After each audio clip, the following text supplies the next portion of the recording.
Now, in my 20 years or so as a part-time music educator, I've had a lot of pupils of differing standards. You have those that sail off into the sunset and kind of get by despite the teacher. And then you get those that obviously need a lot more help. Now, one thing that has always remained in those 20 years is, and I've seen this on Facebook groups as well, is what chords do I need to write a song, or how do I write a song? And I thought, okay, the one way I could address it is to talk about it, and the other way is to make another of my musical wheels, which I have done, which is one I'm going to demonstrate now. Now, one of the problems that it also addresses is what happens with one of these, the capo. Now, a capo doesn't mean, lots of other musicians think it's because a guitarist can't play bar chords, but actually it changes the entire voicing of a guitar, especially if you have a capo higher up. You know, if you listen to Here Comes the Sun, that's a capo placed at 7th fret with a D shape, you know.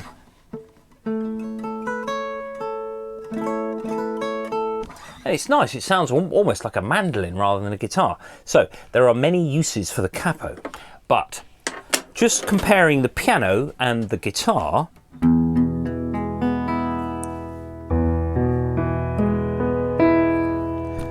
the two E chords are the same. Any chord that can be played on the guitar can be played on the piano, not necessarily the other way round because of the way the piano is laid out and you have more possibilities. But any chord on the guitar can be reproduced on the piano.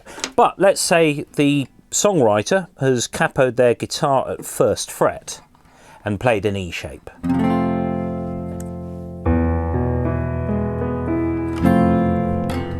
Yeah, it's like a sort of bitonal romp going on. But the guitarist might be going E, G, A,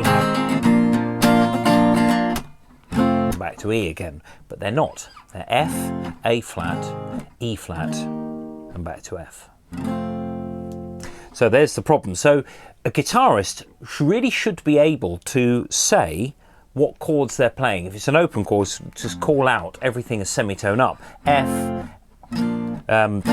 B flat. Lots of guitarists may say A sharp, but that's not really that correct, especially not in the key of F. And then G sharp, also not correct in the key of F, that's an A flat chord. So there are theoretical pitfalls that can be, you know, unfortunately present. Now, a keyboard player may decide to transpose their keyboard up to whatever the capo says. Now, that's obviously a solution, but let's say you're on an acoustic piano or a piano where there's no transpose button, or the transpose button is broken. Or, like me, you've got perfect pitch and it really screws you up playing a keyboard. One semitone either way, that's fine. But if it's, somebody says capo at 5 and then gives you a load of chords, you're constantly having to transpose, and it can be a really tricky experience. So this wheel then not only enables the user to sort of get to grips with calling out chords in the proper way, but it also gives you some other information. So the next thing you'll see is a close-up of my new wheel. So here it is. Here's the wheel that I've designed. I've got all the guitar shapes here, the positions of all of the guitar shapes for the caged system. There's actually a bottom row as well. I'll just move the camera there. You can see the bottom row. There we go. I'll just pan back up. Now, as with all of my other wheels, they are available free of charge. If you go to my Facebook page, Dan Baker Musician, like the page and send me a message, and I will send you the scans. Now, it's actually 2 pieces of paper. I know you can see a third one behind here. That's just to steady this up. This is a paper mock-up. In fact, it's the original, and I've scanned them in. So, let's just pick Hotel California as an example. Now, the key, B minor. What you do is you rotate the wheel until the key that you want comes into view. And this could be an original composition, in which case you sort of pick your key first, and then it shows you all the other chords that work well with that key, the diatonic chords. So B, C sharp, D, E, F sharp, G, A, which is the row here. That's B natural minor. And then you have various options with your majors and minors. Majors are shown in red, minors in blue, and other chords in green. So here we go. So if I play B minor on the piano, I'm going to play the intro to Hotel California, and I'll shout the chords out as I go. B minor, F sharp, which is chord 5, A, which is chord 7, E, which is chord 4, G, which is chord 6, to D, which is chord 3, E minor, which is chord 4, F sharp, which is chord 5. And then the chorus goes G, which is chord 7, which is, chord 6, and chord 3, which is D, F sharp, which is chord 5, and back to your tonic, chord 1, B minor. However, if you're writing a song and you think, well, what other chords can I use? Well, they're all listed there. Now, of course, this is not exhaustive. You could really go off on one and create something that goes right off the beaten track. I mean, if you take Life on Mars, for example, by David Bowie, that is a really complicated song, but being Bowie, he comes up with all the hook lines and it just sounds fantastic. So let's stay in B minor, G, E minor, A, back to B minor. Now, one thing this can help you with is to get away from the chord sequences that are used all the time, the 1, 1, 5, 6, 4, for example. You know, B minor, that's in a major key, or if you're in a minor key, it would go chord 1, 6, 3, and 7. So, you know.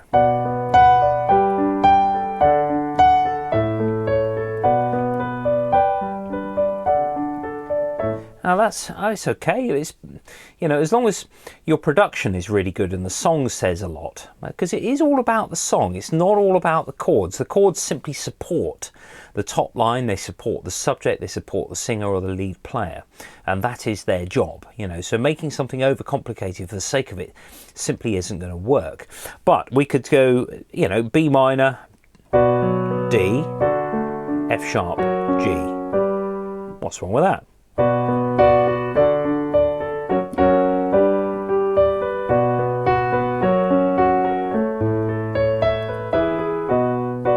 Oh, accidentally pressed B major there. But I just changed the chords throughout for that. Now, for pianists, just as a reminder, the sharps and flats, very often people think that G sharp is the first one here, whereas it's F sharp. But it just gives you a label, just in case some of the key chords, some of the chords themselves are quite sort of tricky in notes. Now, to that end, I've made this, which is the sort of inner wheel here, which shows you, which is just a little chord reference chart. So, for example, B minor down here has got a B, a D, and an F sharp.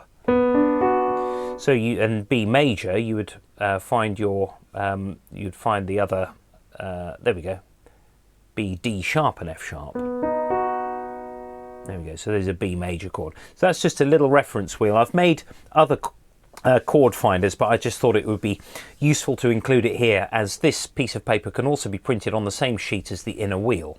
So I've done other things like playing 7s and minor 7s on the piano. You know, you can add notes rather than make this wheel more complicated. Just a sort of a rule here. So B minor, if I want B minor 7, I can add a tone below the root, which is the B. So I would have an A. This just makes it sound a bit more expensive. F sharp. If I played an E with that F sharp chord, which is a tone below the root note in the right hand, I get F sharp 7, etc., etc. I've done other videos on doing 7 chords on the piano and guitar as well, so check out my channel for other things. Here we've got the chord shapes for guitar. Now, at the top row here, you can see Capo 2, and then just next to it in pencil are the shapes that you'd use that would generate the chords that you had on the right in colour. So, for example, on guitar, I'd have to put the capo on at 2nd fret. So if I play an A minor shape, it sounds like this. There you go, there's your A minor, but we want B minor, which is 2 frets up. So either you do bar chords or you can do your capo. So now I've got an A minor shape at 2nd fret, E shape, there we go, that's giving me an F sharp chord, and then I've got a G shape, which is giving me my A chord, and then a D shape giving me E, etc, etc, etc. So if you're a guitarist who is capoing at a particular fret, it really is a massive help to say to the other musicians what chords you're actually playing. It's similar in a way to stating what the key is to a tenor sax player, for example. You know, if you say A minor to a tenor sax player, they will be playing in B minor. No, they won't. They'll be playing in G minor. No, you've got to give it a tone above for a tenor sax player. Forgive me for that error there. So, and other instruments, you know, other transposing instruments, alto sax, for example, if you're in B minor, you'd say to them it's G sharp minor. Trumpet is the same as tenor sax. So if you're playing in B minor, you'd have to tell them C sharp minor. Now, all of the capos that I've done here are as low as possible. Some of them have got no capo at all. No capo, capo 1, capo 3. So, you know, if we're playing Hotel California in G minor, you know, you'd play your shapes. You've got G minor, chord 5, which is D, F, which is chord 7, C, which is chord 4, chord 6, there it is, chord 3, chord 4, chord 5, and I put a 7 on that chord 5 as well, a dominant 7th. So that's the reason for including this here, is that you can start adding things, adding other flavors.